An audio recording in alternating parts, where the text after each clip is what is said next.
Hi, anyone and everyone. Welcome to Have You Heard About This Case? My name is Sam.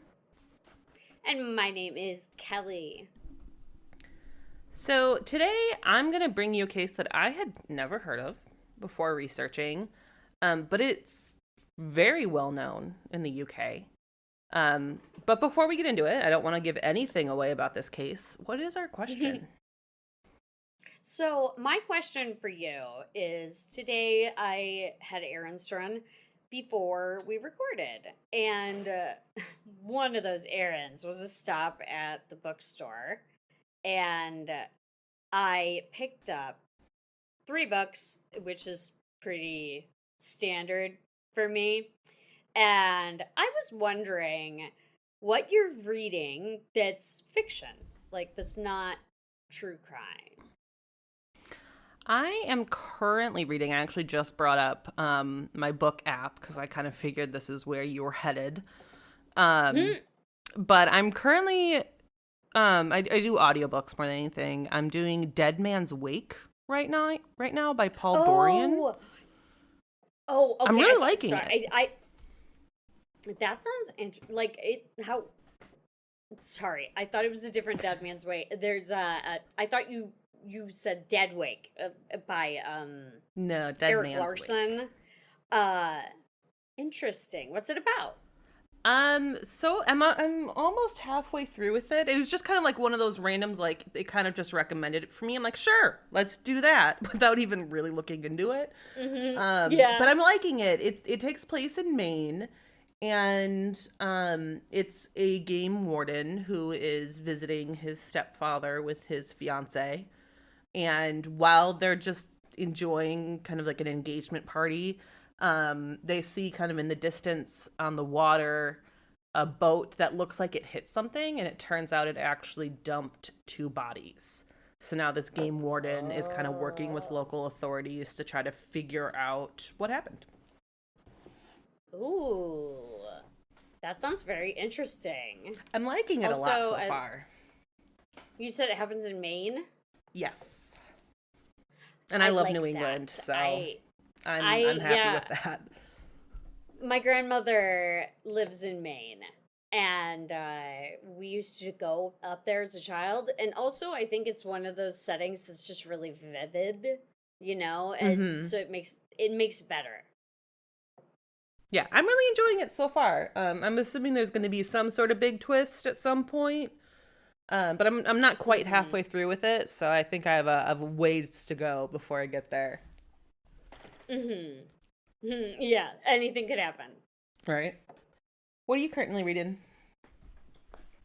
So I just picked up 3 new ones, but I am reading just a real short because I'm typically a nonfiction exclusive.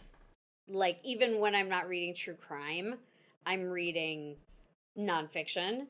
I I don't know. I just think I get confused about what's true and what's not true, and I just want so I've fallen off. But we're getting me back onto fiction, and I am reading a short. It's a fairly short novel, and it is called "The Black God's Drums," and I have only just started it, but my husband read it before me, and it is set in New Orleans. Ooh. And it is about the protagonist. I'm actually not even sure yet. I've truly only just opened it.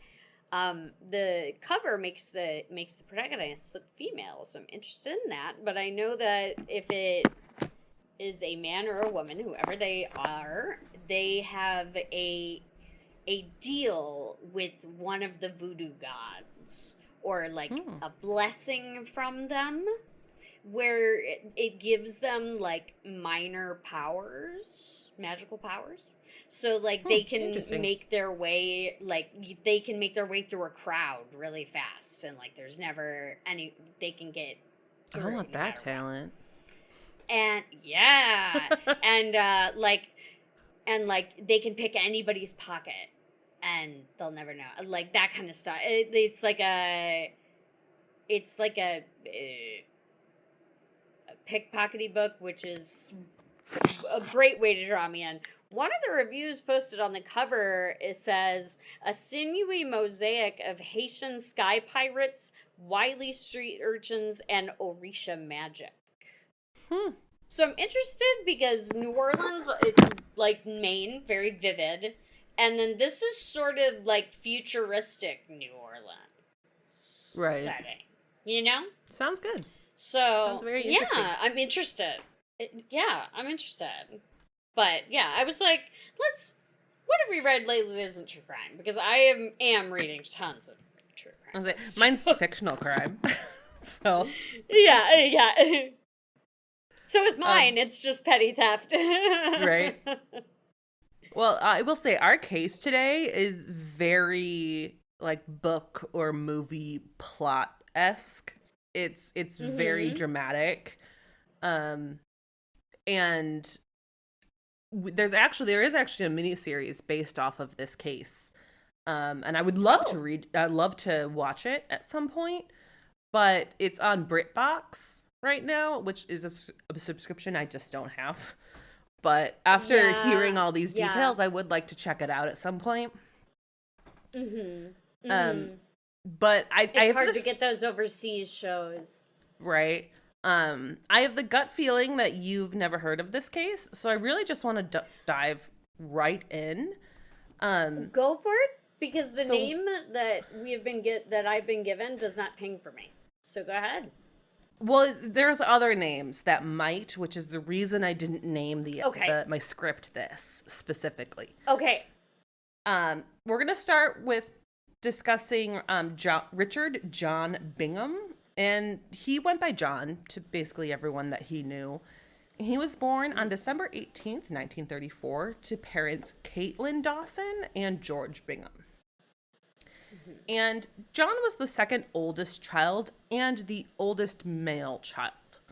And this is in the UK, so that holds a little more weight, especially because George Bingham was the 6th Earl of Lucan, which would make John the 7th Earl of Lucan.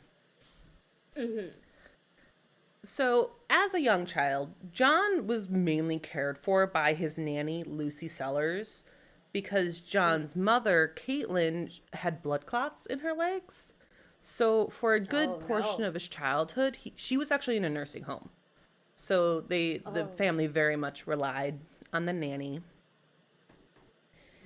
And Caitlin and George would actually raise their 4 children in what is considered a pretty unconventional way, especially for the time and especially for their nobility. They were agnostic and socialists. Oh. Which is very different. More. Yeah.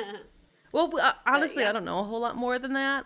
That was always called out in basically every article that talked about his childhood, where it was just kind of different from most kids at that point. We'll talk about it a little further with John's own children. He didn't raise them the same way, but I think that he didn't really have a preference either way.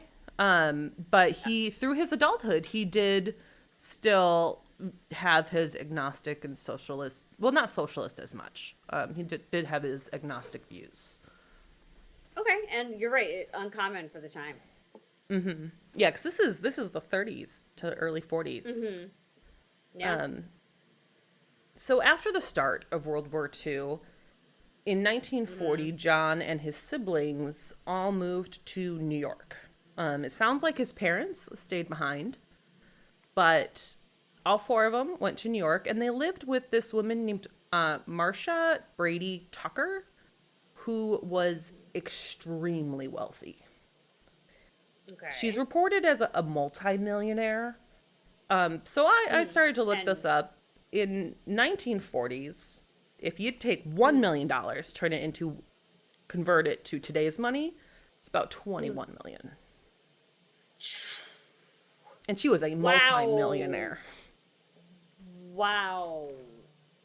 So I mean, I guess that makes sense because he is like the heir to earlhood. I don't earldom. I'm He was sorry, a lord. British That's listeners. he was a A lord. lord. Okay. Yes. I'm sorry, you guys. Y'all. Well, actually, I have it a little further down, even just in this paragraph here, but his family, with their kind of quote unquote unique views of being agnostic and more socialist, they obviously they did have money because they were a noble family, but they didn't live a super wealthy lifestyle.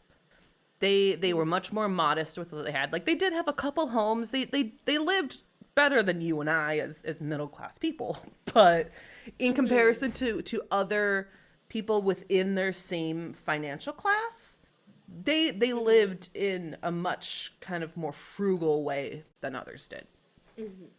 But when he was in America, he had anything he could ever want at his fingertips. That Right. money did not So go to much waste. money. It was anything he ever wanted. He went to an incredibly prestigious boys' school in New York. And him and his siblings would camp in the Adirondack Mountains all summer. Sounds like they had this pretty fancy cabin that they would stay just for the summers. And so they were living it up while in the States. Yeah. But in 1945, they would all return to England, Oh. and life changed very much. They I bet. didn't have either homes. They had two homes at the time, but both were bombed during the war. I was So going to say 45. That's the end of World War II. exactly. So they left England during World War II. Right. And it was to keep them safe and get them out of potential harm's way. And Sure. knowing that Yeah. their house, both of their homes were bombed and they Wow, yeah. were basically gone, that was a big change going back. And at this time too, Britain was still rationing their food, so they had like meal tickets and Okay. no longer lived the luxury that they were living in the States. In college, John would attend the prestigious Eton College, and this is pretty well known. The I've heard of it. famous elite went there. Yeah, I've heard that a lot of it's still sort of a haven for the nobility. Absolutely.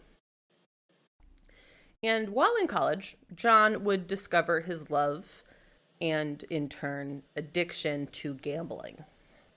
Oh, there it is. Yes, this would be something that he would struggle with his whole life. And he really preferred games that were more like games of skill, backgammon, bridge, where you have to put some more strategy into it.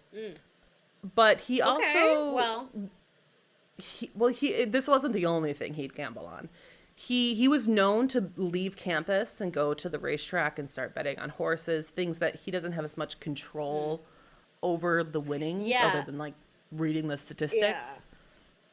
Yeah, you don't really have much to. Yeah. Because I was just when you said like games of skill, like backgammon or bridge, I was like, I wonder how he'd do against me in blackjack, and if he'd consider that a game of skill. Because I'm very good at blackjack, but I don't gamble. He was Baccarat was a game that he played a bit, which is, from my understanding, kind of generally similar to blackjack. I'd always heard of it, but I never knew what it was until this case, because I started to like look up how to play. And it's kind of a game of like kind of luck, but there's strategy in how you get your cards, because it's similar where you have to get like certain points with cards that are you flip that are dealt, and then you get to like choose to flip more type of thing. Yeah. But he really, backgammon was his like number one game. That's really what he preferred to play. Okay. But then after college in 1953, John did join the military service. I believe at this point, this was a requirement This was kind of like the draft Oh, type of thing. okay. Oh, I think okay. it was in the 60s that they kind of made it so you don't have to join the service. But Uh-huh. his military Okay. career was very short lived. He was there for just about a year. So he left Oh, in okay. 1954. Mm-hmm. And after his service, John would become a merchant banker with William Brandt's Sons and Company. And this is where John's addiction would just reach a whole new level.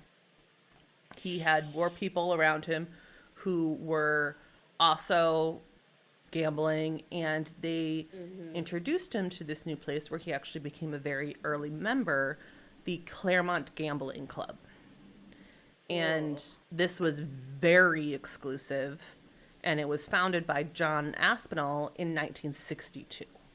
So this was a big deal, Okay. and in the 60s, Okay. it was hundreds of dollars to get your yearly membership to be able Oh, to wow. play there. Okay. Okay. Wow. Yeah, Yeah, and it was a lot of money. I yeah, I something about like a gaming club. Like I guess I just never. I don't know why I never thought about it being like a social circle thing. Like let's all It's basically gamble. like Like I'm. an incredibly elite casino. Is essentially what it was. Yeah, yeah, yeah. That's what it sounds like. But we're going to take a little bit of a step back from John, and we're going to talk about a woman named Veronica Duncan. And Veronica was born on May 3rd, 1973, to Velma and Charles Duncan. And when Veronica was 2, her mom was pregnant with her little sister, and unfortunately, her father died in a car accident. Oh, So, very quickly, her mother became a single mother. oh my And gosh. right after her sister Christina was born, Thelma moved the 3 of them to South Africa. Okay. I don't quite know how long they were there, but eventually Mm-hmm. Thelma would remarry and the whole family would move back to England. Oh. And Alright. everything was just kind of went on in a pretty normal way for Mm-hmm. children at that time. Like, she went to school. Her and her sister were incredibly close. Both Mm-hmm. sisters would go on to go to college. Veronica would focus studying on art.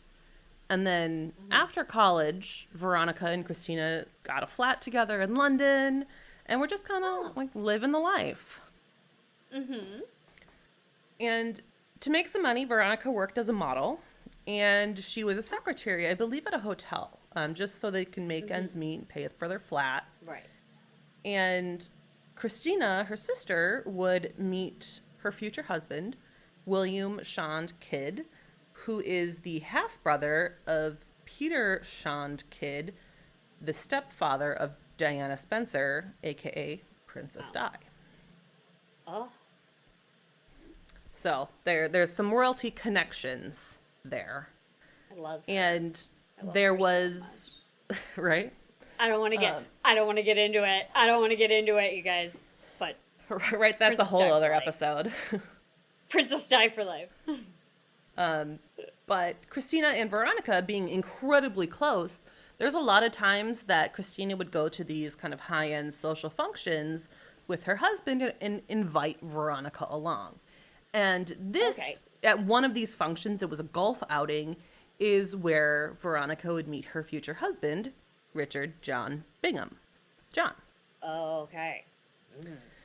So Veronica and John met in 1963, and by this time, John had fully quit his job at the bank, and he was considered a professional gambler.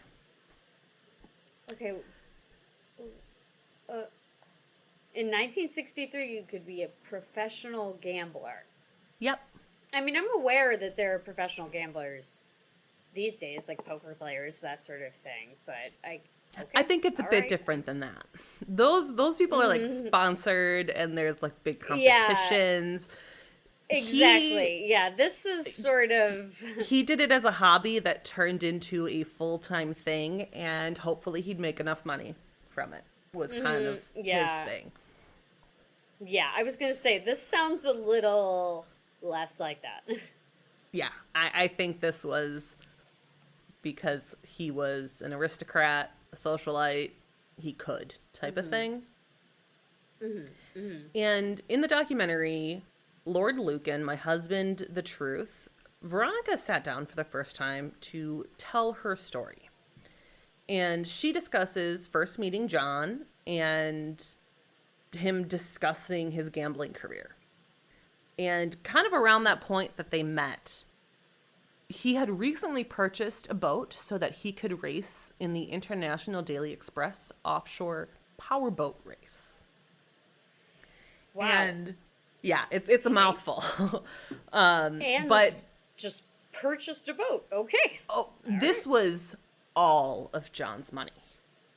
Like, he had, like, nothing left after this. Because it wasn't just buying the boat. He also hired a film crew because he truly believed he was going to win and that he was going to be able to make a film out of it.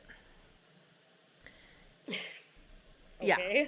So his boat, which he named the White Migrant, was actually in the lead in the race until it sprang a leak and sank.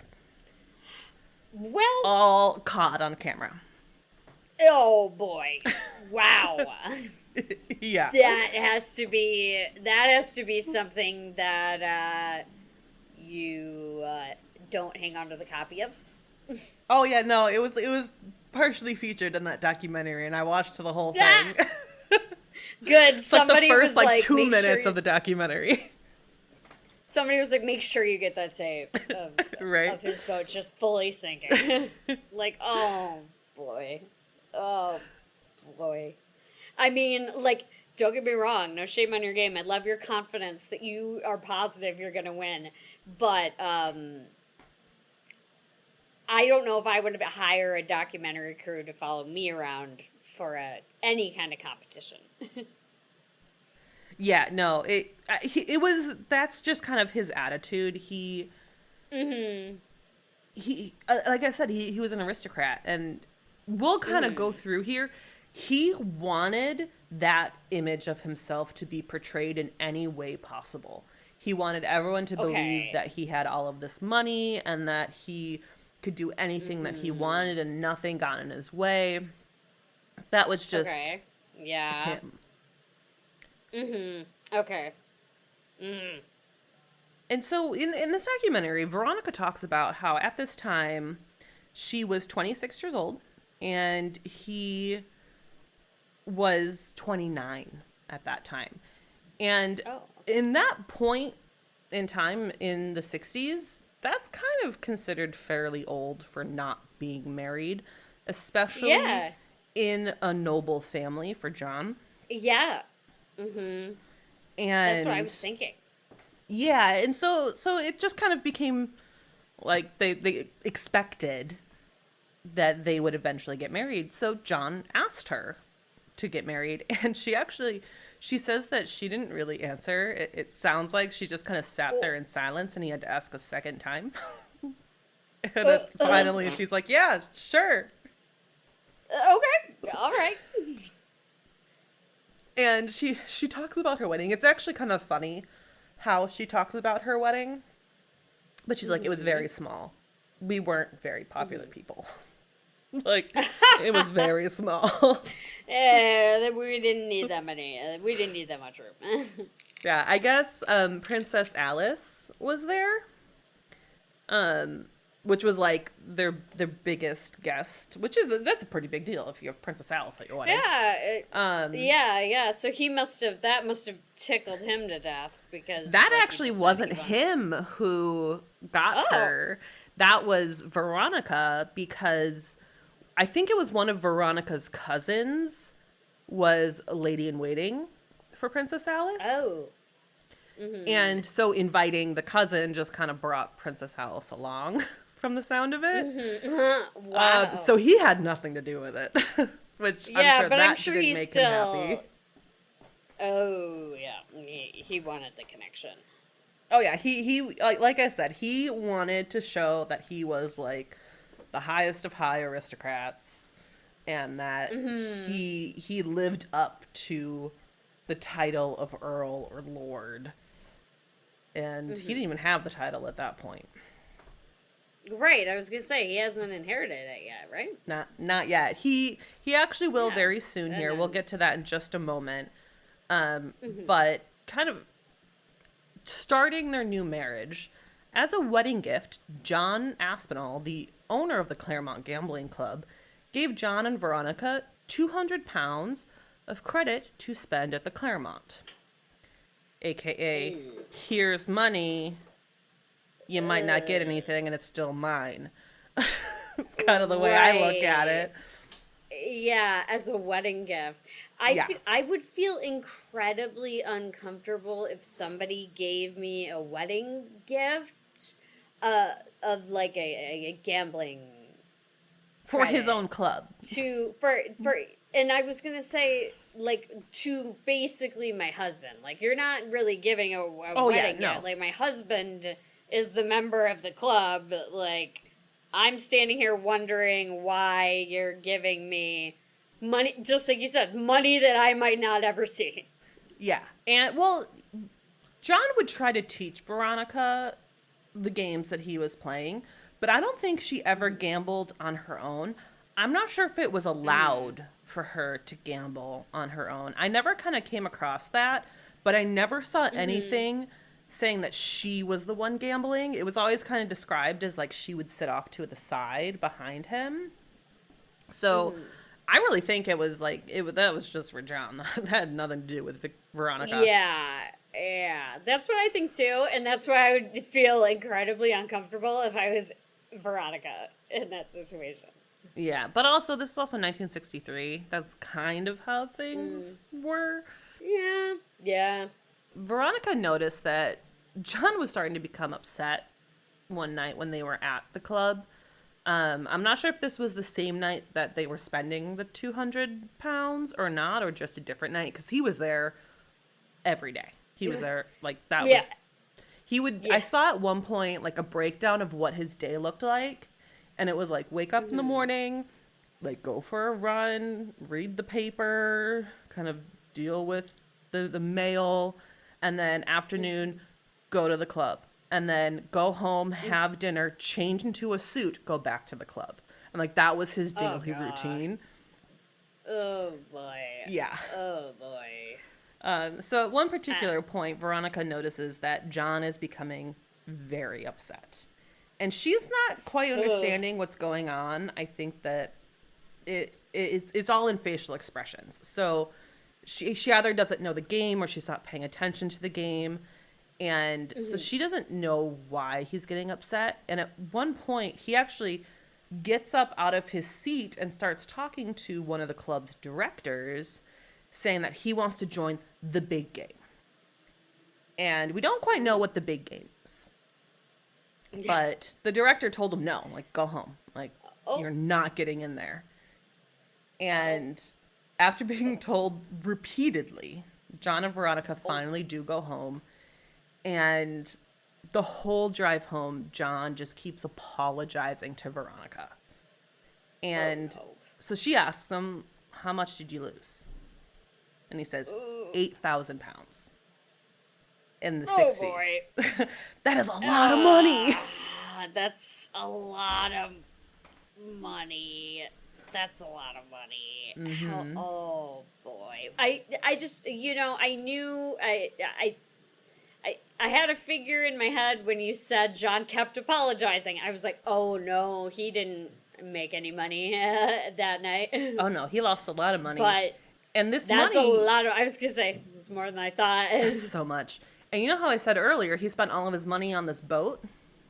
Well, all Yeah. of that money that he lost was the insurance payout from the boat because he got 9 grand Uh, from insurance, and he just lost 8,000 of it. uh, uh. Okay, so John better keep apologizing. Oh, right. John's got a lot more to apologize about. Yeah, but just a couple weeks, I think it's about 6 weeks after the wedding, John's father would Mhm. pass away. And this Ew. left John, the oldest male in the family, with Mhm. money and land and the new Mhm. title that we're going to start calling him Lord Lucan. So I'm going to kind of transition Okay. from calling him John to that because we have a Okay. lot of Johns in this story. Oh, okay. Okay. So I'm Okay. hoping this is the least confusing, but he now officially Right. has the title of Lord, and Right. he became known to the Okay. public as Lord Lucan. Okay. Okay. And at this time as well, Veronica is pregnant with their first child. Oh boy. So what they Oof. do when they get the money from his father's passing is they immediately buy a house so they can start raising their family in London. Okay. Okay. At least it sounds like Veronica got in there and was like, "That money is going to buy us a house first Yep. before you go anywhere near that club." In the Go, Veronica, documentary, she go. talks about buying this house, and she's like, it was a great deal. It was 17,000, and it came with the carpet and the curtains. And it's like, I've just never heard that before, like coming with the carpet and the curtains. But she was It like was a very great proud deal. of this fact. It's kind It of was adorable. a great deal. It came with the carpet and the curtains, which both you can contain bed bugs. Right. Maybe that's just the Chicago in me, but I'm like, take those curtains down, girl. Well, if you're a lord in the 60s, hopefully Yeah, that's they're not the probably case. pretty nice. Hopefully, hopefully they're really nice curtains, and you're a lord, and you don't have bed bugs in Right. your lord castle, or sorry again, UK. But at Lord this point, castle. I don't know. Don't know. yeah, he did not grow up in a castle. Really, Okay, 'cause Lucan is so the actually in thing is- Ireland, but they're living in the UK, in England the whole time, from what it sounds like. So let me just share like a tiny bit of why my confusion. Um, we, and by we I mean my husband, has a lovely family in the UK, and we went to go see this amazing.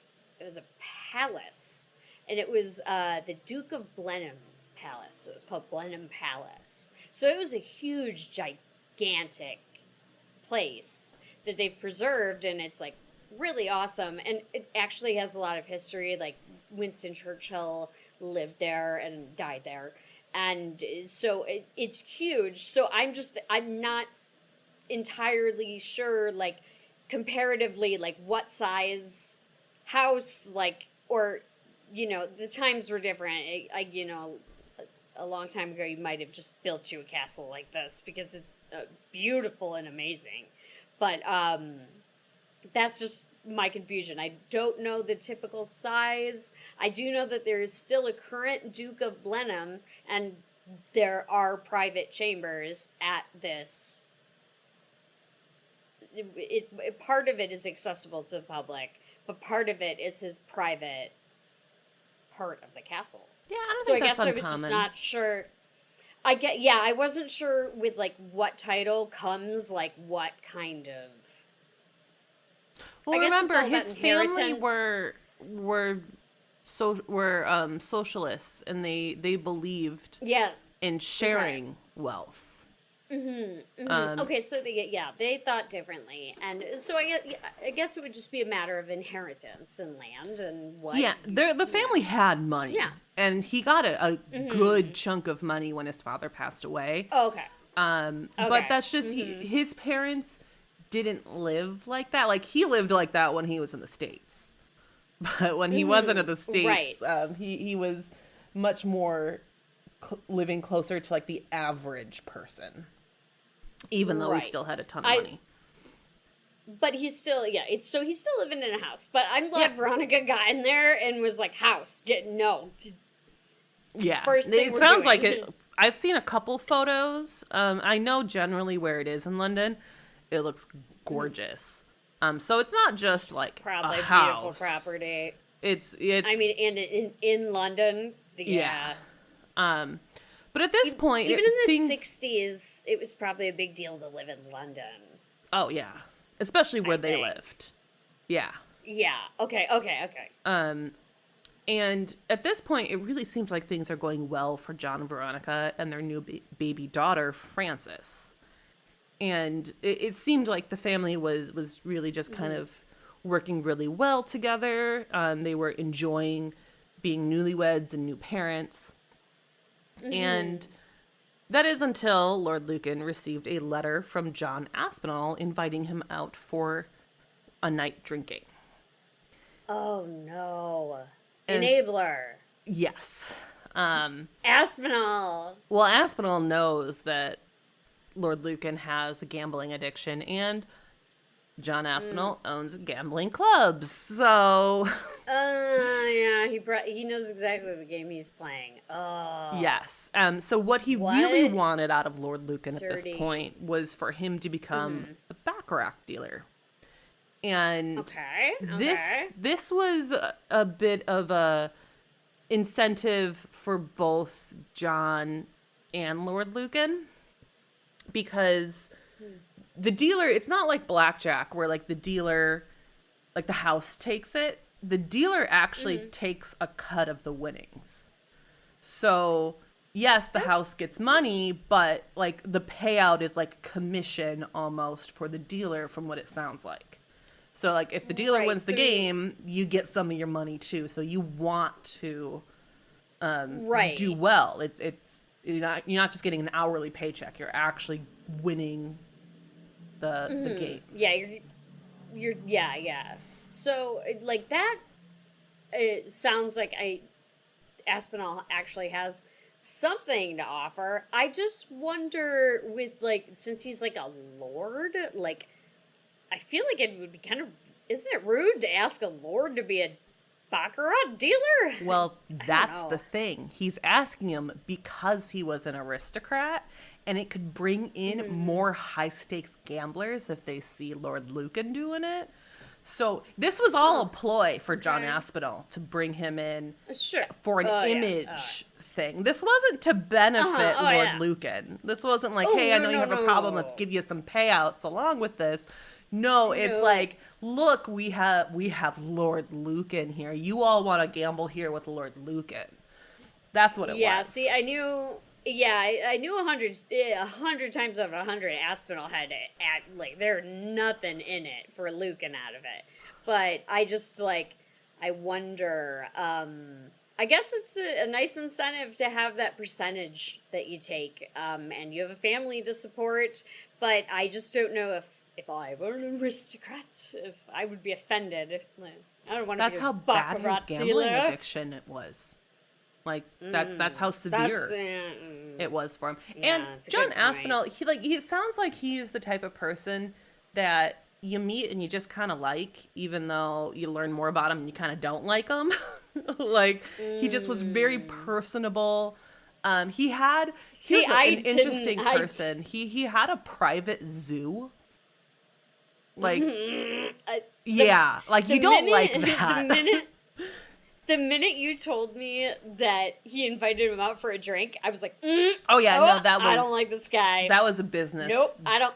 Thing. That was, And I also don't like anyone who has a private zoo. Yeah, no, when in that documentary, when they're talking about John Aspinall, the whole, like, all the clips and stuff, because they have a lot of, like, home movies that they're playing in the background over, like, the commentary of it, is him in this, like, big yard playing with monkeys and tigers. And we'll kind of come back to the zoo thing at the very end here. Okay. Oh, no. But, yeah, he just was the type of person. He had so much money. He just ran so many different companies and things that he could just do whatever he wanted because no one would challenge him. He was that type of person. But he was personable, so no one really wanted to challenge him. So when he got the phone call, when Lord Lucan got the phone call, like, hey, come out and do this. Yeah, sure, I'll do it. Like, not a problem.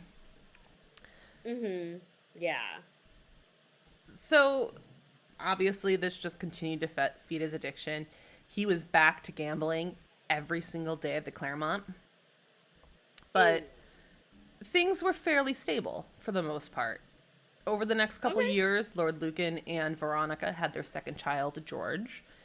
And In the documentary, Veronica is asked if she thinks that she was a good mother, and she takes like a moment to pause, and her response was that she could have been better. And you can tell it kind of hurts her with that, like, you know, that she wanted to be better. But she said that there were days where she just really couldn't get out of bed, and God, yeah. that there were I days mean, like go ahead. she must have been under stress knowing her husband is playing the odds like this, maybe. Oh, I don't think don't that know. even was part of it. Oh, okay. There were some days where, like, they had a nanny for the kids, and there were days when the nanny would have the day off. She would go and hire another nanny so that she could stay in bed all day. And Oh, okay. it was quite severe. And there were some days Yeah. that were Veronica, she'd be having a really good day, and she would take the kids out on her own, and she would, when she was reflecting on that in this documentary, she would just say how much the kids really loved that and how excited they were, and how that kind of hurt her that she only had really a few of those days in comparison to the other days. And even though she really cared for her kids, she loved them, she heavily relied on help raising them and heavily relied on nannies. And this is the 60s. Veronica officially now has the title of Countess of Lucan because her husband is Lord of Lucan. And she is the wealthy wife of an earl and is expected to provide for the heir. And so they hired a nanny, and nothing else was expected from her. So she could have these days where she just laid in bed because no one really said anything. I was gonna ask, like, now that she had had a boy, like, was that considered the heir? Yes. Like, the first child was Frances. So, yeah, now she's provided an heir, so, yeah. Yeah, in the documentary, she talks about like, the pressure of having a boy, and how there was a lot of pressure on her because their first child wasn't a boy, and she needed to produce that heir. Yes, so yeah, that was a big deal for them. So in 1967, 4 years after marrying, and shortly after George was born, Veronica and Lord Lucan's relationship she refers to as almost non-existent. They spent all of their time together, but they barely even spoke to each other. They were traveling the world, and Veronica said that she felt like she had no one to share it with, even though her husband was sitting next to her. But she's like, we weren't, like, he just was sitting there. It's not like we had a connection. It's not like we wanted to talk to each other. That's just what it is. And there were times she talked about, she's like, I took my traveling for granted because I wanted to share it with somebody. I wanted to enjoy it with somebody, but I just kind of sat there through it. Yeah, I mean, what else do you do? There's videos of her on some of these trips, and one in particular, she's in a gondola in Venice, and you just can kind of see on her face, it's kind of blank. Like, she doesn't look happy. She doesn't look like I'm very lucky. I've been to Venice. I remember sitting there in those gondolas being like, holy cow, this is unbelievable, and just in awe of everything around me. And I can't even compare to like what she was going through and like what you see on her face and that kind of the same moment that I had. That's awful. That's awful. It's sad, and as we talked about just a little bit earlier, like, clearly she was dealing with something. She's staying in bed all day. She's unhappy to be doing these things that are something that brings a lot of joy to a lot of people. Not everybody. Not everyone enjoys traveling, but it's just the mindset that she's in clearly is not a good one. No, clearly something's And something's there. Eventually she would get to know a man named Grayville Howard, and Grayville would be at the Claremont with Lord Lucan, gambling quite frequently. But they were good friends. They'd go on vacations with the couple. And Okay, he's married. Okay. yes, yeah, Greyville was married. Okay. And at one point in this documentary, one of the producers asks Veronica if she had fallen in love with Greyville, and she immediately responds, "Definitely." Like, yes. Oh, wow. Okay. Yeah, she said that nothing Oh, boy. intimate happened between them, but she's like, feelings wise, yeah, I loved him. And he was, and she says that he was more of a human being than her husband was. Like, those are her exact words, which is just very sad. Yeah. Yeah. But Lord Lucan, Not even just man, but human being right? in general. Like, anybody, everybody, better. And Lord Lucan really caught on to this, and he confronted Greyville. And so then suddenly Greyville started avoiding Veronica and kind of giving her the cold shoulder. And she didn't know that Lord Lucan had gotten involved.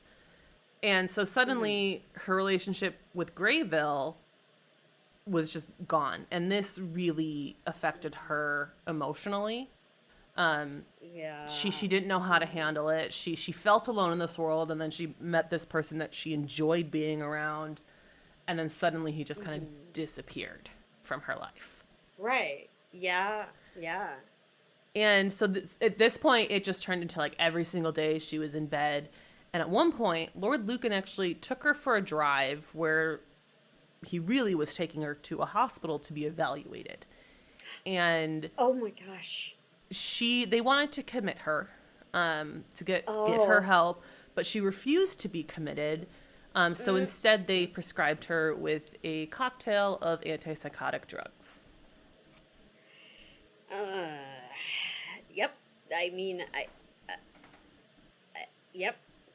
Yeah, it gets better. So, well, it doesn't, but it gets more intense. Yeah. So yeah, Veronica, that all tracks. Yeah, Veronica really became a burden to Lord Lucan. He would say things to her like, quote, "I'm going to beat these mad ideas out of your head." So it clearly wasn't good. Jesus, yeah, I was going to say, wow. Yeah, he would hit her with a whipping cane. And, oh my God. Veronica said that it was very clear that he found some sort of pleasure and sexual gratification from this as well. She said that it happened on two specific instances. It didn't happen frequently, and it only happened twice, but that's more than enough to... That's two times like to it, yeah.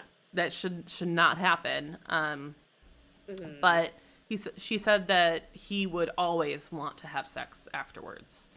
And she noticed at one point, this whipping cane was hanging in the closet, that it looked like he kind of manipulated the whipping cane. He cut the end off of it and then wrapped it in sticking plaster, which for us, we refer to that as like an ace bandage. Okay. So and this was, in her view, to make it less dangerous. It'd be less likely to cut her. It'd be a softer end. But to her, that also said, he's thinking about doing this again. So even though he's taking potential precautions to make it less painful or whatever it may be, it's still in the back of his head that he wants to do this. So that's something that bothered her, understandably. And lucky for her, it only happened twice. It should never happen. But it's not something that she had to deal with through the whole length of their relationship. Okay. So within the next couple years after this, the couple had their third child, Camilla. Oh. And in 1970, after giving birth, Veronica had officially been diagnosed with postpartum depression. And I think you and I both kind of saw this coming based on the few things that we've heard so far. Sure. From what I've gathered, from what I've heard. Yeah. Yeah. Absolutely. fits that kind of checkbox stereotype of what postpartum depression represents. So yeah, it's no surprise. It's kind of a surprise that she was diagnosed in 1970 with it, but Yeah, that's a good I thing. was gonna say that's fairly early. That's why I was like thinking, like somebody finally is like, that's not normal, and you're on a lot of antipsychotics, but there seems to be a correlation here with the birth of your children. Exactly. So Lord Lucan had been in constant communication with Veronica's doctors. And around Christmas 1972, Lord Lucan had asked her doctors if it was safe to leave his children with Veronica alone. And the doctor said that that was fine. So at this point, Lord Lucan actually packs up some of his belongings and just leaves. He decides he doesn't want to be in this relationship anymore. Children are, according to doctors, safe living with you. I'm out. Like, that's it. He literally went out for a pack of smokes and never came back? Yeah. Oh my god. Wow. So wow. After just having their third child. Yeah. And the separation's ugly. Lord Lucan wanted full custody of the kids. So he knew that he needed to prove that Veronica was an unfit mother if that was going to happen. Because he knows how the court system works. They most frequently grant custody to the mother. Yes. Yeah. And at this point, he begins to sit outside of her home and watch her. So he's kind of stalking her. And he also was shopping around for doctors to find one that would say, quote, that Veronica had, quote, gone mad, instead of explaining that she was suffering from depression and anxiety and postpartum depression, like giving reasonable diagnosis and descriptions of what she's going through. No, she's gone mad, so she can't ever have her kids again. Is what he wanted. And he's looking around, he's asking multiple people that, like, this incredibly fucked up, like, can you just write on her chart that she's nuts? Like, what? Sir, like, this, I mean, I hate it. Well, while he's, like, trying to find these doctors, he's outside her home watching her, and she would start to notice his presence out there. And at one point, he hired a private investigator to do the same thing. So she started to become paranoid, understandably. Absolutely. Yeah, so he's doing all this to force his narrative that, like, she's not okay, something's wrong with her head, she should not be a mother. Right, she can't have the kids, Yeah. And unfortunately, she's not safe. This kind of worked because Lord Lucan was granted custody until a follow-up hearing could be scheduled in June of 1973. So this was kind of a temporary solution, but custody was given to him until they could get in front of a judge. And I don't know exactly when this happened, but it was within just a few months because it was Christmas of 62 that he left, and the hearing is then scheduled in June of 63, so only 6 months after. So all of this happened... 72 to 73. So December 72. Okay, you said 60. Oh, whoops, you sorry. said 62 to 63. It's no, I just wanted... 6 months is when this happened. Yeah. So it could have been like, that could have happened in May of 73. I don't know. I couldn't find a date. But it fairly short period of time. Okay, yeah. So not like years. Correct, yeah. And so when he got this granted custody, he just showed up at the kids' school with a private investigator and approached the nanny and was just like, give me the kids. Like, here's court order, give me the kids. And so the nanny then had to go home and tell Veronica, sorry, he took them. Oh my god. Yeah. So that had to be a terrible position for the nanny. I was going to say, can you imagine? Can you imagine? And Veronica was not going to let Lord Lucan just walk away with the kids. So she decided that she was actually going to go see all the doctors herself and get herself committed so that she can be fully evaluated. And the doctors fully agreed that she was suffering from depression and anxiety, likely stemming from or in addition to the postpartum. Which is just a very clear diagnosis. Yes, absolutely. And the right thing to do. And so once they got to court, she's able to bring forward all this information. The custody battle lasted 11 days in court. And Veronica had discovered that Lord Lucan was secretly recording their conversations during the trial. And he would try to provoke her. He'd try to get her so angry and into these outbursts, and he would record snippets of it and present the worst snippets in court as like proof that she was mentally unstable. But oh my God, Lord Lucan's actions would actually backfire because he looked desperate and he looked like a manipulative liar. So Veronica was granted full custody as long as she had a full-time nanny. That was part of the deal. She needed help, but she was allowed to have full custody. And then Lord Lucan was allowed to see the children every other weekend. And then they'd have to split holidays. Okay, so an arrangement was reached. Yep. Yeah. So one thing Lord Lucan really did not take into account with all of this was the financial cost of the separation. Between dividing assets, paying medical bills, because you went and saw so many doctors, and the lawyer's fees, Lord Lucan's family wealth was very quickly being spent. He basically had nothing left. Oh. Yeah, and this just pushed him to gamble more. He started taking a lot higher risks, and they weren't paying off. But he was going into those high-stakes games that he was asking to be in after they got married. He's just losing more and more, and he starts drinking heavily. Oh, no. And it's at this point he starts openly talking about how he'd be able to get out of claiming any sort of bankruptcy if Veronica was no longer around. Oh.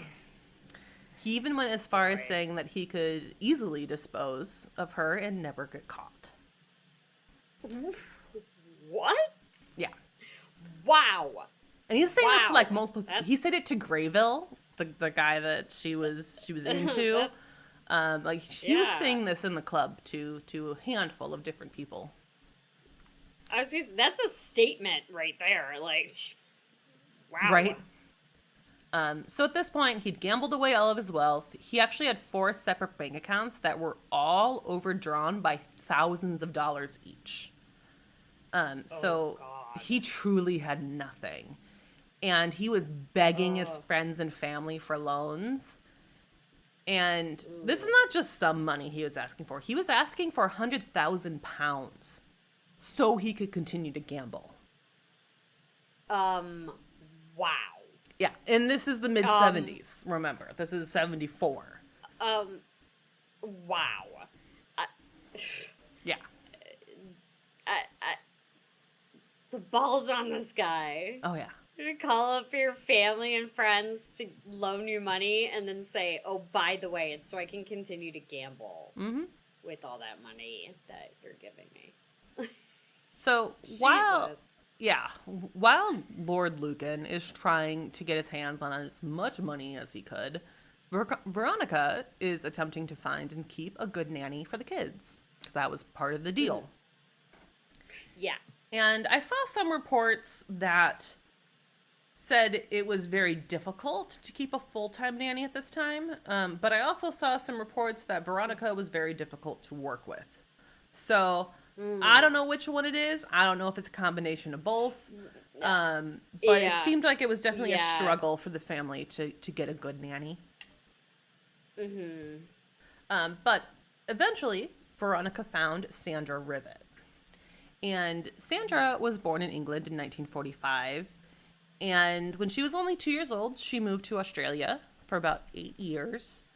And Wow. once she returned to England at 10 years old, she lived a pretty normal life overall.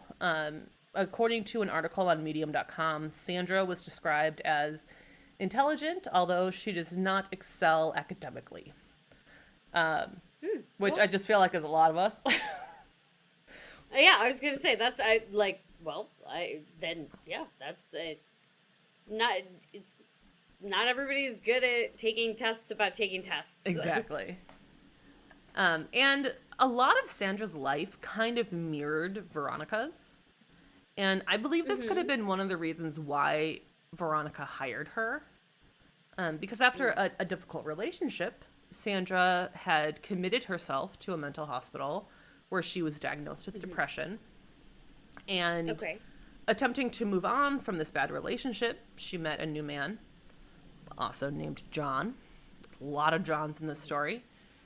And they became engaged.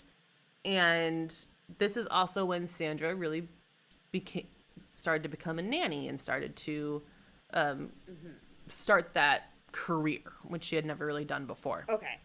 And she actually became a nanny for one of the doctors in the area. So it was a very tight-knit, small community.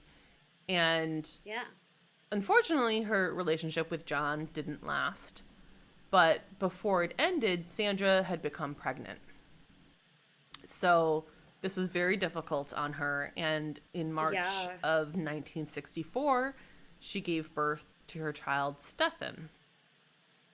And she really debated giving him up for adoption. She was worried about being a single mother in the 60s. And luckily, her parents stepped in and they adopted him. Oh. And he was about 14 months old at this point. So luckily, Sandra was still able to be in his life, but they would take primary care over him. Oh, okay. And Sandra was actually living with her parents at this time. So they were all in the same household, and she was still able to be with them and still take care of them and support with her parents. And this is also when Sandra kind of took the transition from being a nanny to actually working in a nursing home. And I've known some people that have kind of gone back and forth. And even though they're two different ball games, they have very similar roles. And so a lot of people kind of make that transition between the two. And it was not terribly long after this that she would actually leave her parents' home and she would move in with her sister and get a job working in a nursing home in a different area. And this is where she meets Roger Rivett. The two fell in love. They got married in 1967. And things seemed to be going really well. But a big part of it, which was a struggle in their relationship, was that Roger was serving in the Royal Navy and he had worked for the British Road Service, which meant he was away from home, sometimes for months at a time. Oh, that's rough. It's a real struggle on a relationship, for sure. And unfortunately, it was so much of a strain and a struggle that in spring of 1974, they divorced. And Roger, at this point, left to go live with his parents, get himself back on his feet, while Sandra continued to work. She was working with an agency that placed her in a home with an elderly couple in the same neighborhood of where Veronica lived. So she knew that area, and then eventually the agency would place her with Veronica. Okay. Oh. So in the fall of 1974, as I said, Sandra's agency placed her with Veronica, and she became their new nanny for the 3 children.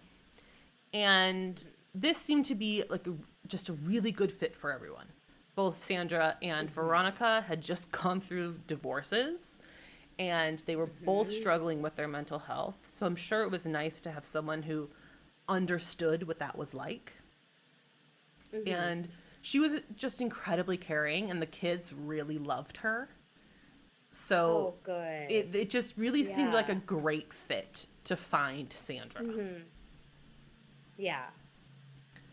So just 2 months into her new job on November 7th, 1974, and this was a Thursday. And Sandra typically had Thursdays off. And she was dating this new man named John Hankins. Again, so many Johns. The whole time through Yeah, here, that's I'm like, I need a map of the Johns because there's just right, I was so gonna say many. everybody is. Yeah. But they would typically spend her nights off together. And this week, their plans changed slightly. She actually took Wednesday off instead of the Thursday. So this week was just a little abnormal from the norm. But she just kind of did her normal job. She followed the typical nightly routine with the kids. She put George, who was 7, to bed, and Camilla, who was 5, to bed. And then Veronica and Francis was 10 at this point, they were watching TV in Veronica's bedroom. And Sandra popped her head in the bedroom, asked if either one of them would like a cup of tea. And this was around 8:55 p.m. that night, because they specifically remember they were watching a TV show that was about to end. And so, like, we know it was a couple minutes before 9.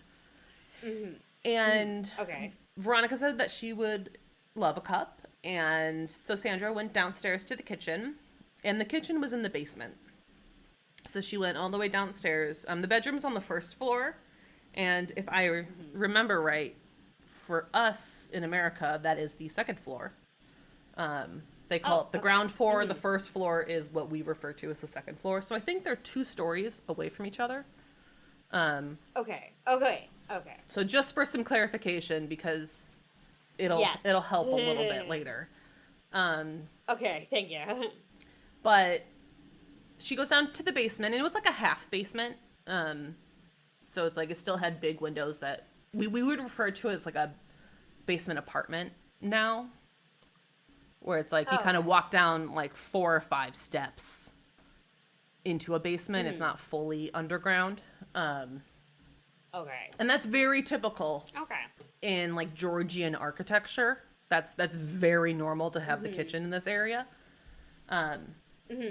So she goes down there, makes her a cup of tea, and unfortunately, right as Sandra was leaving the kitchen with her tea, she was beaten with a pipe that was wrapped in some sort of fabric. And my God. after she was beaten, her body was placed into a large canvas mail bag in the kitchen. Just left there? Yeah. Oh my God. So upstairs, 2 flights above, which is why I think this is important. I never saw it clarified, but knowing how the British call their floors versus America, I'm quite positive this is 2 full flights above 2 flights. Sandra. Yeah. Okay. So upstairs in the bedroom, Veronica starts to wonder what's taking so long with the tea. And at first, Francis, she's like, well, I'll go check. But Veronica insists, like, no, I'll go check on her. Like, you stay watching TV. And as she goes downstairs, she gets to, like, the upper landing from the basement stairs. And she notices that none of the lights are on in the basement. So she immediately feels like something's off. And in the documentary, she's just like, well, you can't make tea in the dark. Like, yeah. this is weird. All the lights are off. Yeah. And then as she's kind of noticing all of this, she too is attacked. And this is at the top of the basement stairs. She started to scream for help. And she was hit with a pipe 4 times on her head. Oh, God. The attacker grabbed her and he put 3 fingers in her mouth in an attempt to get her to be quiet. And he told her to shut up. And Veronica immediately knew who was attacking her. It was Lord Lucan. Yeah. Why? Yeah. Who has means, motive, and opportunity? And as soon as you said that the pipe had been wrapped with something Yeah. when he murdered Sandra, I was like, this chotch out here. Yeah, it was really interesting in the documentary, and we'll link it. It's on Tubi for free. It's only about an hour long, so it's very short. It's a very good documentary, but it's very interesting because she's sitting there recounting these stories. She's talking about how he would whip her with the whipping cane and how he was wrapping it with this sticky plaster. And then she's talking about the pipe. And she has that realization in this moment of like, he wrapped them both. Like, holy cow. Yeah. He wrapped Yeah. them both. Yeah. Like, there was so much forethought that went into both of these things. And this So much documentary was only a planning. handful of years ago. So it's like, she's an elderly woman, like, Yeah. recounting all of this. Oh. So she is hit in the head 4 times. She realizes who it is. And he has her fingers in, he has his fingers in her mouth, and so she bites down. And he's wearing leather gloves. So even though I'm sure that was probably painful, it was not enough to actually get him off of her. And they continue to fight. Eventually, Veronica is able to get herself in a position where she actually was able to grab his testicles and squeeze. Yes. So, obviously, I knew I liked that Veronica. got him off of her. Yeah, I that knew worked. I liked Veronica. As soon as she bought that house, I was like, I like Veronica. And I like her more now. Get him. Get him. So at this point, she's talking about this, and I highly recommend the documentary. It's because it's all the first person account from her. Could you say its name again? It is, let me go down to my source. It is called Lord Lucan, My Husband, the Truth. And it'll be linked in our show notes. You did say it before.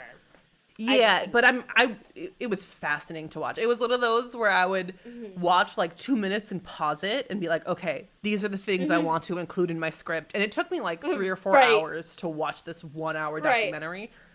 Yep. But it was I've fascinating. been there. But obviously she's trying to get him off of her. And after he does release her, she just kind of is like stunned. And she says that she's sitting there and his legs were kind of spread out. And she's like sitting in between his legs. Like, what do I do? And she just kind of froze. And she asks him where Sandra was. And he doesn't answer right away. But she keeps asking, and he finally says he killed her. Oh my god. So she just knew. She knew. Yeah, she did. And so now she needs to figure out a plan. And she did get him off of her, but now they're just like sitting together. And I can't even imagine what that had to have been like. Like, obviously they don't have the best relationship, but this is somebody that you've shared a good chunk of your life with, the father of your children. Three like, you children, have I fear, was but at the gonna same say, time you don't have fear. Like, I can't even imagine. You're like, what's gonna happen? I'm sure she was thinking, what's gonna happen next? Like, I mean, I did hit you in the nads, but you just went postal on me with a pipe. So, like, what happens next? Like, well, she very quickly came up with a plan. She told him that she would help him escape, but that she needed a little time. Just wait. So she had a terrible head wound from being hit 4 times with a lead pipe. And yeah, because I hate it. Yeah. She said that she needed him to help her tend to her wounds before she could do anything. So she said that she would be willing to help cover up Sandra's murder. she told him, well, Sandra didn't really have many friends or family, and that her son was adopted by her parents, so she didn't have a child to go home to, and that but she couldn't like go out and help, go out in public with these wounds. So Right, she yeah. told him, like, help me get upstairs. And so they both go up there, and Francis is still watching TV in Veronica's bedroom. So Okay, they so they walk. have to have been they have to have been 2 flights of stairs apart, or At she this might point, have they'd be heard, one. like, the. But yes, they're on different Oh, okay, floors of yeah. the. Because the Sandra's murder happened in the basement. I think the fight happened on the ground floor. And then Francis is on the first floor. Okay. To us, Okay. second floor. Ground floor is first floor to us. Sure. First floor is Yeah, second floor to yeah. us. It's confusing. What I'm doing in my head is I'm equating it with a garden apartment. Yeah, like garden I know apartments, that's basement. not like. I know that that's Yeah. not how like it's laid out and everything, but I'm like, okay, it's like the garden apartment level, and then 1 and 2. Well, many of our like Chicago style apartments, kind of the 3 flats that we call them, that's stems from Georgian architecture, which this house I'm pretty sure was a Georgian house. So they are kind of similar. But Francis is just watching TV in Veronica's room.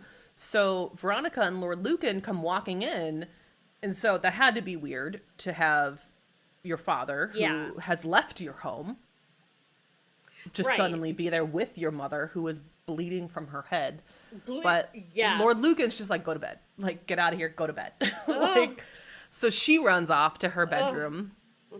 And Veronica starts to go lay down, and Lucan, being Lucan and images everything, is, oh no, you have to put a towel down because you're going to bleed on the sheets. Like, the sheets are too important.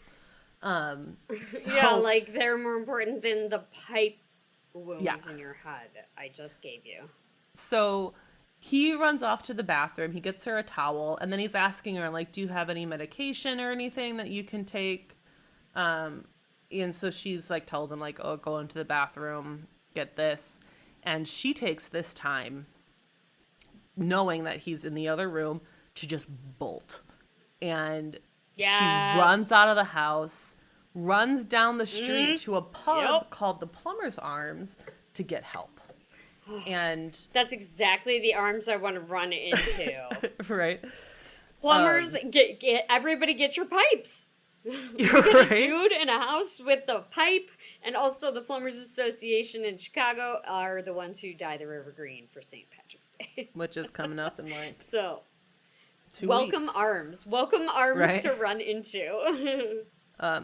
So by this time, the patrons of by the time the patrons of the pub were able to get Veronica the help that she needed, the police were arriving at the house, and they discovered Sandra was murdered in the kitchen and Lord Lucan was gone. Of course. So obviously after Veronica had run away, he walked back into the bedroom, and he's just like calling out her name, like she's gonna just come back. And Yeah. once he realized that she wasn't, he left. And he actually had gone to a friend's home, and this friend was the mother of one of Francis's friends from school. So it does, to me, the way it's described, it doesn't seem like they're good friends. They're like, our kids are friends, so as adults we kind of have to be friends. Right. But this woman, she was actually home alone that night, and she didn't feel comfortable answering the door, so she just didn't. Which, Nice. good for you. Nice. I absolutely like, nope. Nope, Yeah. sorry. Absolutely not. But Because just what would he have told her when he got inside? Oh, we'll get there. Oh no. So a short while after that, she actually received a frantic phone call from him. And I don't know what's said on this call. I never kind of saw that described, but I just heard it described as frantic. Okay. And then after that call, he called his mom. And We don't know where these calls were made from either. This is the 70s. It's not like he has a cell phone in his The pocket. 70s, yeah. We have no clue where he stopped to make these phone calls. But he told her that he was walking past Veronica's home and he saw Veronica being attacked in the kitchen in the basement, and that he stopped and ran inside to save her, and that Veronica thought that he was the attacker. And she ran off, and he was scared that people would believe her, so he also ran. Yeah. Okay. Not a great story. No. Just up front, my guy. Well, I'll tell you right now, not the a great one. police tried to, like, recreate this and be like, okay, if he was on the street, could he see into the kitchen? Right. Nope, he couldn't. Right. So... No, exactly. I was going to say, you probably couldn't even see that. Yeah. I'm sure the cops were like, I say, I hear them by me and by you right now. So they're after him now. Yeah. Yeah, they're after him right now. So then after that, Lucan drove 68 kilometers to a friend's place, Susan Maxwell Scott's home, and he basically told her the same story. And this is actually the last time anyone would ever see Lucan. What? Disappeared. So... Disappeared. Yes. It's just aristocratic had money, flight risk. Like, that is like the definition of a flight risk. And like, to know that it worked, that makes me so mad. We'll get into theories, but we haven't even gone to the investigation yet. The investigation, like, this just happened a couple hours previous. Right. Once the investigation had officially begun, the medical examiner was able to determine that the murder weapon was a lead pipe wrapped in plaster bandage, and it was left in the kitchen. Mm-hmm. Okay. Mm-hmm. And Sandra's body had been placed into the mailbag after she was murdered. So they were able to kind of follow that chain of events. And then investigators had found 2 cups and saucers of tea broken at the bottom of the stairs. So it seems like she fully got to make the tea before she was attacked. Right. And she was on her, like, about to go back upstairs when the attack happened. And they said that there was a very large amount of blood, and I have actually seen photos. There was a lot of blood. Oh boy. There was no forced entry. So probably went for her head too. Yeah, that's what it sounds like. Yeah, and head wounds bleed so much, but they do. That's why I was like, oh no. It was all over the floor in the photos that I saw. But there was no forced entry besides the front door, which is actually done by 2 officers. They kicked it down to enter the home. So nothing kind of out of place there. They did find towel with blood on it on the pillow in Veronica's bedroom, exactly as she had explained. And there was also blood found in the garden, which was off of the kitchen. So it was like there was another exit of the home through the kitchen, which led to a garden and then stairs up to the street. So it seems like that was probably the exit or the entrance. Yeah, he if just not slunk both. off. Yeah. So while Veronica is being treated for her head wounds, investigators waste absolutely no time contacting Sandra's family and her ex-husband. Because they obviously, specifically the ex-husband, they want to question him. Yeah, exactly. But they were able to very quickly determine that he had an alibi. So he was immediately checked off the list. Similarly with Sandra's current boyfriend. So they knew neither one of them were involved. And they had gotten bits and pieces out of Veronica at this point, but not much because she immediately needed medical care. So they got a couple things, but they don't know the whole picture. They don't really know what happened here. And they're discovering that there just wasn't anyone who really wanted to hurt Sandra. And Yeah. once Veronica was out of surgery, they were able to question her and kind of put together all of those details.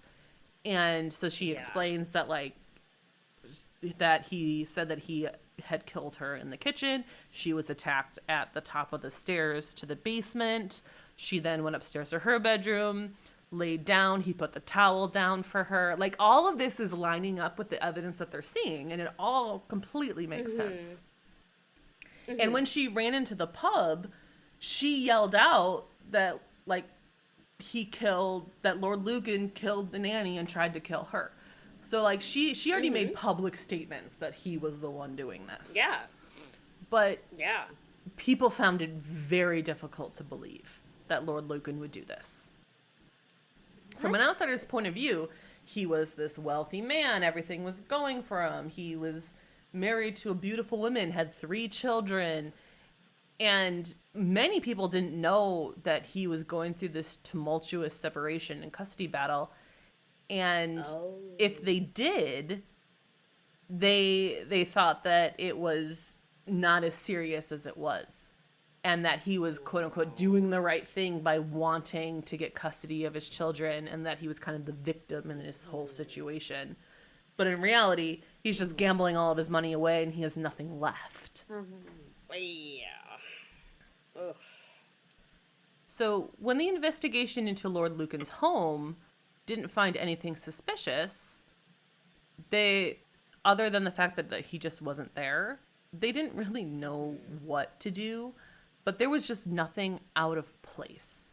His car keys, his wallet, and his passport were in the home, as they just normally were. The passport was filed away.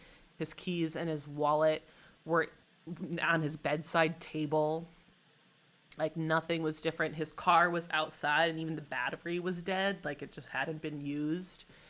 And everything in his home was there just as it would be on any given day. So again, just very weird. Yeah, he clearly maybe wasn't there. He definitely wasn't there, yeah. But he had taken nothing with him. Like, it's weird to not even have your wallet type of thing. Yeah, yeah. So the morning after the murder, investigators heard from Susan Maxwell Scott that her friend Lord Lucan came to see her after the murder. And when she was asked, like, why didn't you immediately report him showing up?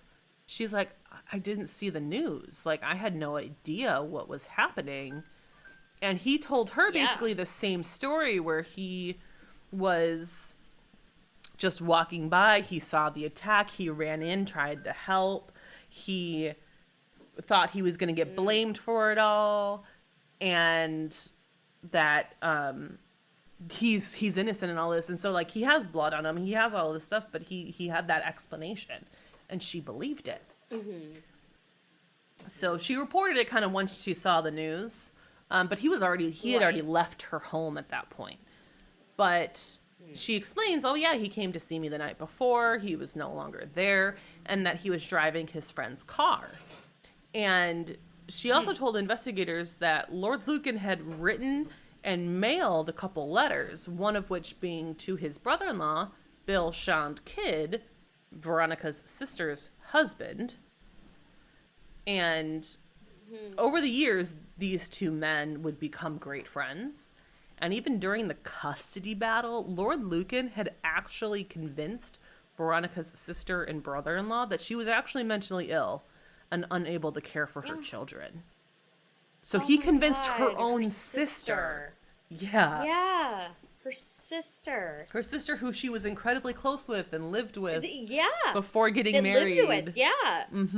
Yeah, like they were like two peas in a pod, and he's got such control of the narrative that he's telling her that she's so mentally incapable that she can't care for her children. Wow. Yeah. Wow. So he's writing this letter, and he basically explains the same thing. He's kind of just telling everybody the same exact story. But investigators... I drove by thing. Yes, yeah. But investigators do okay. get their hand on this letter because obviously that's evidence. And there was some blood on the letter. And in the letter, Lord Lucan tells Bill, just like, as I said, the same story. He broke up this attack. He's a good man, yada, yada, yada. But he also added the detail that Veronica believes he hired somebody to do it. So not that he was the attacker, but he hired somebody to be the attacker, but then he also showed up. So... Yeah, but then he also showed up, that's basically what he's saying. At the same time, he called a hitman and then was like, oh, okay, we'll do it at 9? Okay, I'll show up. Like, no, right? Dude, don't. Like, what? This is a terrible story. Once again, a swing and a miss. Right. But then at the end of the letter, he also asked Bill to take care of his children because he was going to go into hiding. And he said he didn't want the kids to have to, like, go through a trial of something that he, quote, didn't do. Yeah. So 2 days after he murders Sandra and attempts to murder Veronica, the car that Lord Lucan was driving was found in the port town of New Haven, which is about 26 kilometers from where Susan Maxwell Scott lived, the home that he went to after the murder. And in the trunk of the car, investigators found a lead pipe that resembled the same sort of lead pipe that was left inside the home that was used as the murder weapon. And I'm not sure if the pipe in the car was also wrapped in the bandage. I know the pipe in the home was. But I kind of got the impression through some of the articles that the one in the car also was. Not entirely sure on that, though. It would certainly track for him, but also convenient. The reason why I'm not sure, though, is because forensics couldn't definitively say that this is the same pipe or came from the same batch of pipe as the one that was left in the kitchen, because you can track like this was made from the same manufacturer at the same general time because the same machine did it. It has these striations or whatever. They couldn't confidently say 100% this is from the same batch, but they could say that they very likely were. So, and I just think the pipe in general is a little like well, that's convenient. Yeah. And it was also discovered around this time that Lord Lucan had also written a letter to another friend who was actually the owner of the car that he was driving, Michael Stoop. And unfortunately, the letter, the envelope couldn't be tracked because they wanted to get the postal information from the envelope.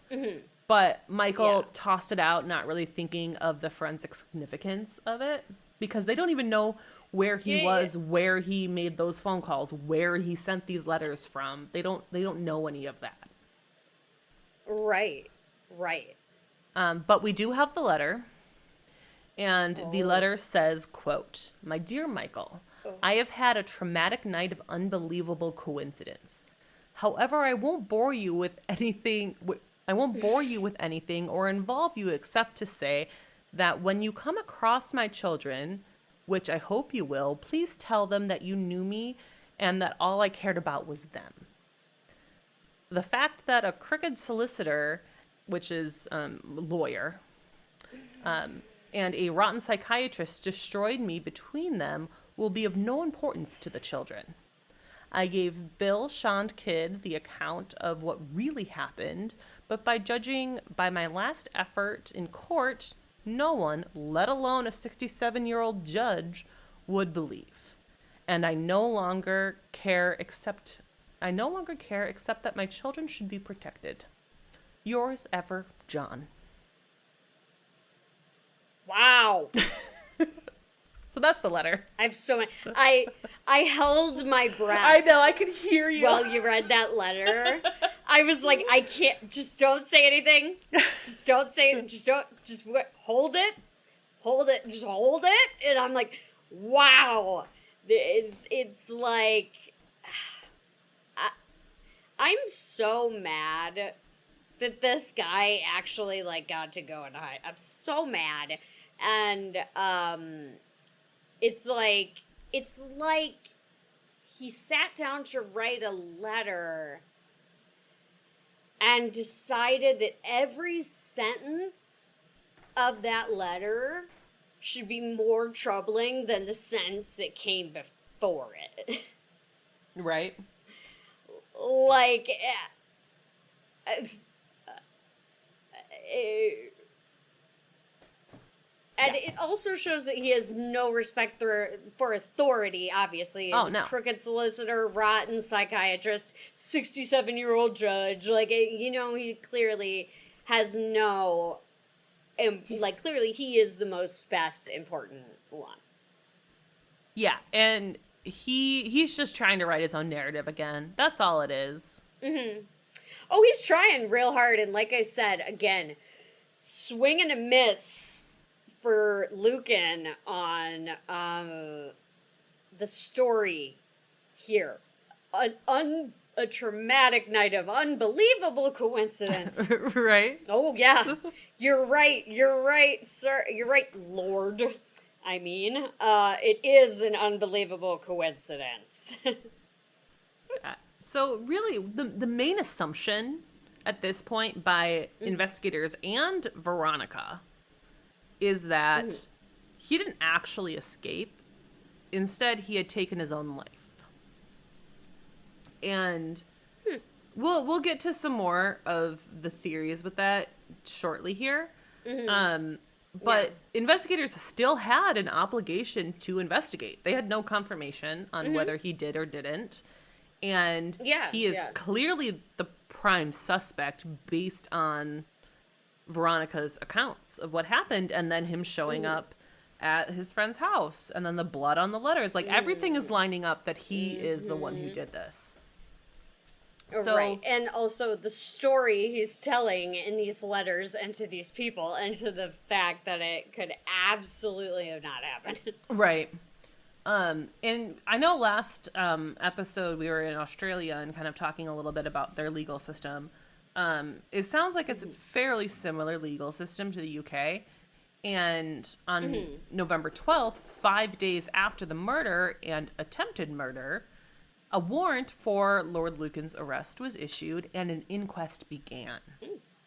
So, it's from my understanding that an inquest is kind of a mixture of an investigation and a trial. It's like it can have a legal outcome. There's a jury. And you're like testifying in front of this. And a lot of the investigation should be complete before you get to an inquest. So obviously within these 5 days, they had a ton of evidence. But they were able to do this inquest without Lord Lucan being present.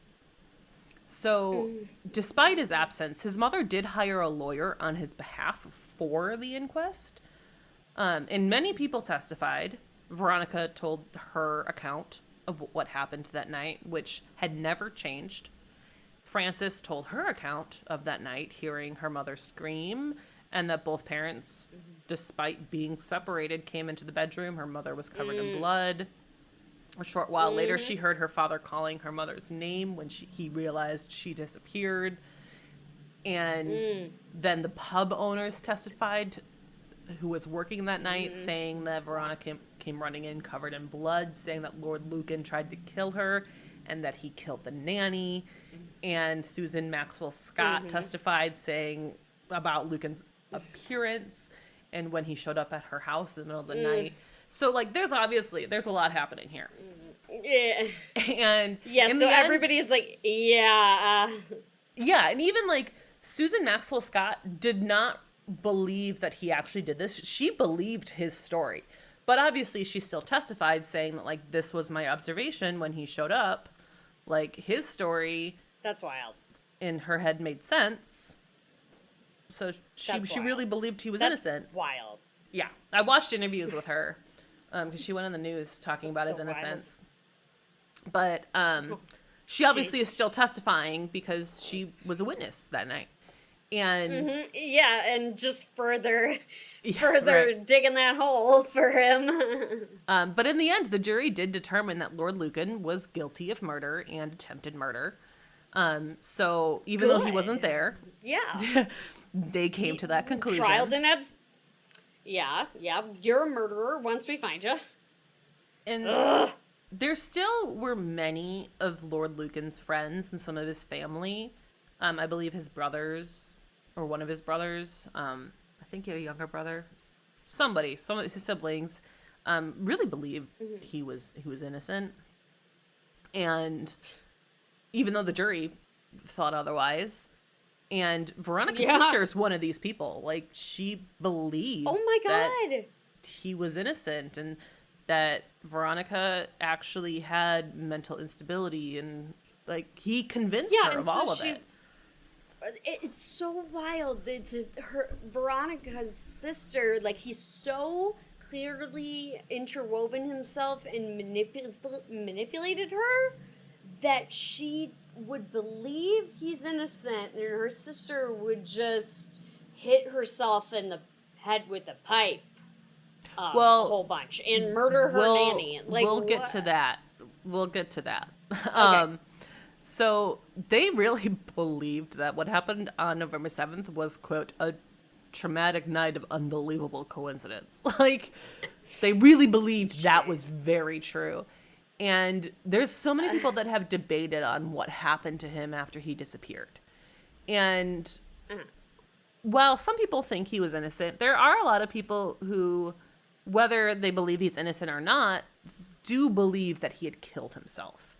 And Veronica is one who okay. believes this, that he did kill himself. Okay. And she has a theory onto how. Because Mm-hmm. he was in New Haven, this port town, she believes he got onto a ferry. Mm-hmm. And Okay. Yeah. at some point on this ferry ride, he purposely jumped into the water at a point where he knew that he would end up going straight into the propellers. And she believes that was how he chose to commit suicide, because it would leave little behind and Yeah, he would never be that found. is true. That is true. I was gonna say, I mean, I buy it even with jumping off the ferry, uh because it is port town, and we're on the ocean. It very likely they wouldn't find your body. But the propellers, make a lot of sense too. Yeah, Right. even less, even less. Yeah, there's a lot of people, including John Aspinall, who and the investigators, who do agree with Veronica's theory that he took his own life. They don't necessarily think it's the same way that she believes. Mhm. Like, she has a very specific belief of this is I was exactly gonna how he did say, it. Um, I was gonna say her vision is very specific, and I right. respect that. But yeah, a lot of people do believe he just couldn't deal with his own consequences of his actions. Like, that's really what it is I for would. them, is like they believe Mhm. that it was a way of running away from what he had done. Mhm. Yeah. Yeah. That. Yeah. So in 1999, so we're jumping ahead a couple decades, Lord Mhm. Lucan has officially is presumed dead and is officially declared dead legally. Mm. There was some sort of Mm. weird, like, I'm not sure if it was this loophole or something. There was something that happened in 2013. A new law was enacted where, up until they kind of refiled for a death certificate was never issued. So for 17 Oh. years, he was declared legally dead, but his son was Mm. denied the ability to be called the 8th Earl of Lucan because this death certificate Oh. wasn't issued. So he had to reapply for it, and he was finally granted Oh. it in 2016. And at that point, he was actually able to take the title of 8th Earl of Lucan Jeez. Mhm. decades after his father's disappearance. Yeah. So, investigators have looked into this case many times over the years. Different investigators checking it out because we still don't know where Lucan is. And there's some who believe that he is potentially out there. And there are some people who believe that he went to South Africa after his disappearance. There's some people who believe he went to Australia. There's even some people who believe that, like, yes, he is dead, but he was murdered and fed to the animals at John Aspinall's zoo. The zoo. There's the zoo. Yeah, there's the zoo. That's what how I was it comes afraid. back. I was like, that's typically why people have zoos, is to feed murder victims. Yeah. So that those theories are all around. It could also be irrelevant. Yeah, I was gonna say the zoo could be irrelevant or very relevant. Right. But there's also a lot of people who do believe that he had help from other wealthy and high-powered people from the Claremont Club. And some have a theory that he is indeed innocent, but still got all of this help. But that it was actually Veronica who killed Sandra and framed Lord Lucan. And there have even been pathologists who have said that the injuries that she sustained could have been self-inflicted. And this whole conversation is a whole, like, Ellen Greenberg conversation to me, where I don't fully understand, but I can't say it's not possible. I'm not an expert. I can't say that. Okay, so I'm not an expert and I'm not a pathologist and I can't say that either, but I do know that they go to school. And some of them are really good and they get A's. And some of them, D's get degrees and they become pathologists, and then they say that, to the back of her head, sure, absolutely. She could totally strike herself at that angle. Yeah. Yeah, so who really knows? I don't think that's the truth. I think that there's enough evidence to show that's not the truth. But unfortunately, Veronica did die in September of 2017 by suicide. She had suffered for decades with depression. And in the 80s, she had become addicted to her antidepressants, and her children were removed from her care. And unfortunately, she was never able to regain a relationship with them.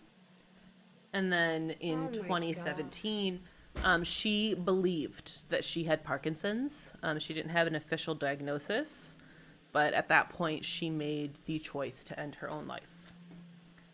She was 80 years old at that point. Oh my God. That's so terrible. Right. She had a rough life. She definitely did. Yeah, I was gonna, this is terrible. And I wonder what they had prescribed her that caused addiction for antidepressants. I know she was on, they discussed lithium at one point, which I know can be highly addictive. But they also just talked about numerous, they kept saying, all the medications. So it sounds like it was a whole cocktail. And lithium's the only one they mentioned by name. And that's very severe. That's a very heavy drug. Yes. So she must have been... it makes me sad, because she must have been deeply sad. To need lithium, you have to be deeply, deeply bereft. Well, yes, but I believe, and this is just based on my research, I have absolutely no proof to this. I believe her addiction actually started a whole lot earlier because of Lord Lucan getting doctors to throw medications at her. And I think lithium was one of those very early on. So I think he was basically trying to sedate her with lithium. Is my theory. Feed her, yeah. Oh yeah. Lithium will sedate you. Oh yeah. Just to clear that for our listeners. Yeah, lithium will absolutely sedate you. So I think that it started with him. I don't necessarily think it was the doctors post attempted murder. I think she was probably on it long before that and had an addiction where she couldn't get off of it. Yeah, when she started seeing people herself, like, the diagnoses became more accurate. Yeah. So I find it harder to believe that it was post-Lucan rather than prior to him drugging her. I would buy 100% that he was probably drugging her. Yeah, I think that first time he took her to the hospital when he said they were going for a drive, she got a cocktail of medication that she was on for the rest of her life, which became highly addictive, unfortunately. But we do have some more current news in this case. Most recently, as of 2020, a leading computer scientist, Hassan Yugal, believes that he saw Lord Lucan in Australia. And he said he was also able to use state-of-the-art technology that uses facial recognition and identified this man as Lord Lucan using facial recognition. I will tell you, I have seen photos of this man, and it sure does look like it could be an elderly Lord Lucan. I don't want to say his name. It is out there. You can easily Google it. But there's no actual proof that this guy is him, and he denies it. So I don't want to throw anybody on blast because he's 90. So at some point, did they get this man to sit down for this facial recognition, or did he just appear in a photograph? And there's photos. It looks like there's news, like tabloid photos that I saw. So I don't really know exactly how this guy did it. It sounds like he said he saw him and then did the facial recognition. Like, oh, holy cow, this guy looks like Lord Lucan. I'm going to try to, maybe he snapped a photo or something. I don't know. But he believes that this is Lord Lucan. And so does Sandra's son. He also believes this is Lord Lucan. But I guess they contacted him and his caregivers. I don't think it was even him who said it. And to me, that sounds like maybe he's not in good health. But his caregivers have said that it is not him. So if you want to look that up, go ahead. But I'm not going to put a 90-year-old man on blast. I'm not going to do that. This doesn't feel good. That doesn't sit right. Yeah. But what do you think of the Lord Lucan case and Sandra Rivett's murder? Wow. I mean,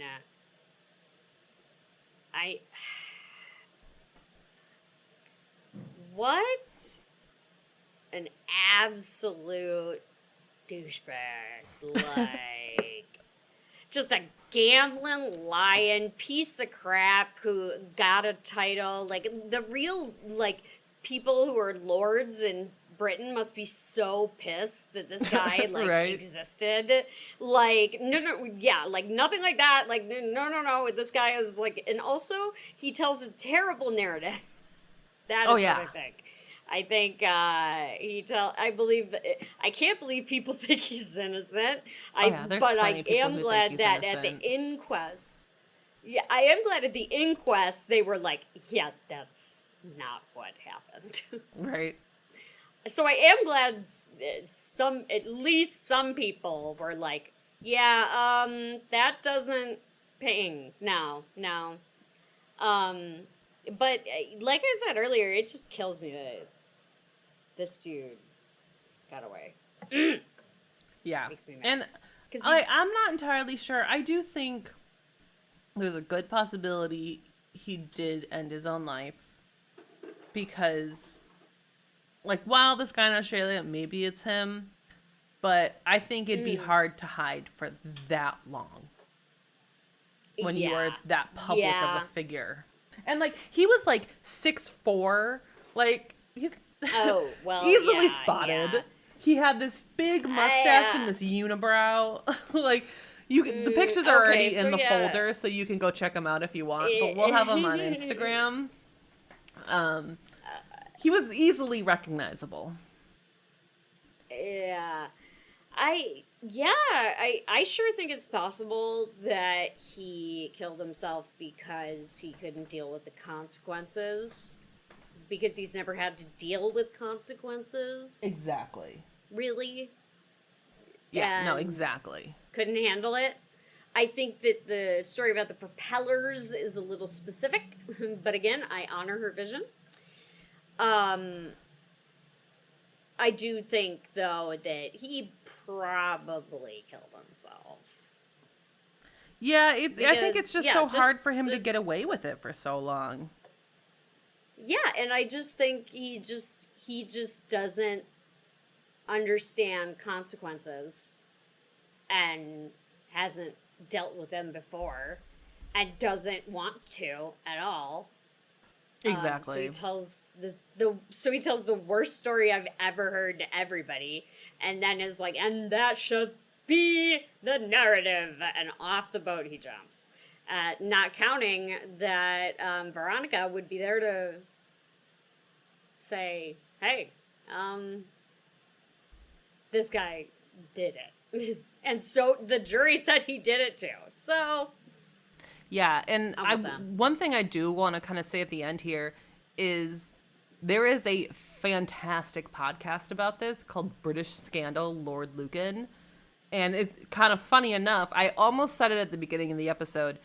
It feels like you're listening to an audiobook, that the way they narrate it, because they kind of narrate it as as a narrator in a book.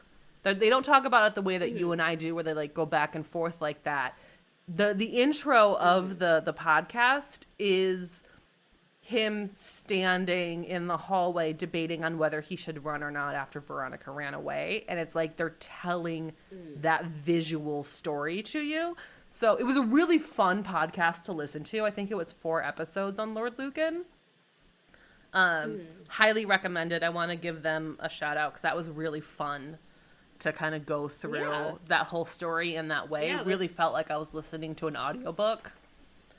So definitely check that out. And the way I almost said at the beginning, be like, oh, well, I just listened to this podcast that felt like a book with your intro question today. I mean, it sure feels like a book. It sure feels like a book. And I just am sad for poor Veronica. I feel like she had a hard life. Yeah. But thank you all for listening to Have You Heard About This Case? If you liked this episode, please leave us a review on Apple Podcasts. You can follow our show on Spotify.